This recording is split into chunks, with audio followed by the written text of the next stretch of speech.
आजपासून नागपुरात हिवाळी अधिवेशनात सरकारची कसोटी लागणार, शेतकरी प्रश्न, मुंढवा जमीन घोटाळा, तपोवन वृक्षतोडीचे पडसाद उमटण्याची शक्यता. जैश ए मोहम्मदकडून घातपाताचा धोका, नागपुरात गुप्तचर यंत्रणेचा हाय अलर्ट, सूत्रांची माहिती. अधिवेशनाच्या पहिल्याच दिवशी धडकणार 4 मोर्चे, मोर्चाच्या पार्श्वभूमीवर चोख सुरक्षा व्यवस्था तैनात. उद्धव ठाकरे उपराजधानीत अधिवेशनाला उपस्थित राहणार, 11 आणि 12 डिसेंबरला लावणार हजेरी. राज्य सरकारचा बाधित शेतकऱ्यांसाठी मोठा निर्णय, अतिवृष्टी आणि महापुरामुळे नुकसान झालेल्या शेतकऱ्यांना 663 कोटी रुपयांच्या दुसऱ्या टप्प्यातील मदत वितरणाला दिली मंजुरी. सिंहस्थ कुंभमेळ्यासाठी 717 कोटींचा निधी वितरित, पायाभूत सुविधांसाठी 1000 कोटींच्या निधीचीही पूर्तता. महाराष्ट्राचं शक्ती विधेयक केंद्रानं नाकारलं, मुख्यमंत्री देवेंद्र फडणवीसांची माहिती.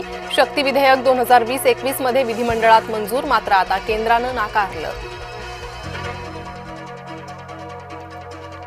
डोंबिवलीत भाजपची शिंदेंबरोबर नरमाई, अभिजित थरवळ यांच्या प्रवेशाला अखेर स्थगिती.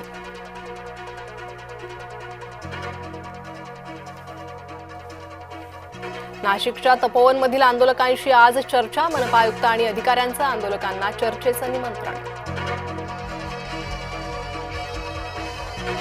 वंदे मातरमवर आज संसदेत चर्चा, वंदे मातरम गीताच्या 150व्या वर्षपूर्तीनिमित्त विशेष चर्चेचं आयोजन.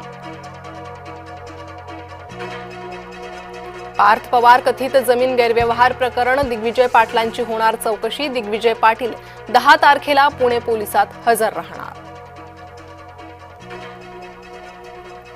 मुंढवा कथित जमीन घोटाळा प्रकरण, मुख्य आरोपी रवींद्र तारू अटकेत, बावधन पोलिसांची कारवाई.